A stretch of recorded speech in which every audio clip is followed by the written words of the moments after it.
कल शाम दिल्ली में हुई भयावह घटना ने सभी के मन को व्यथित कर दिया है। मैं पीड़ित परिवारों का दुख समझता हूं। आज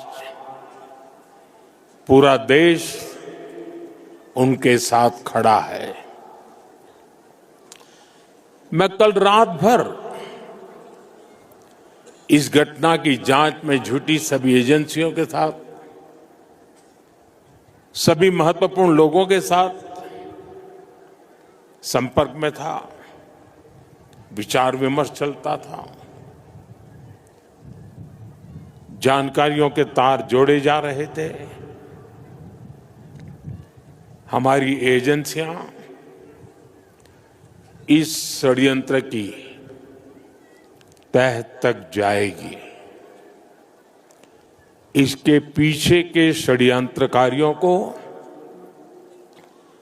बख्शा नहीं जाएगा।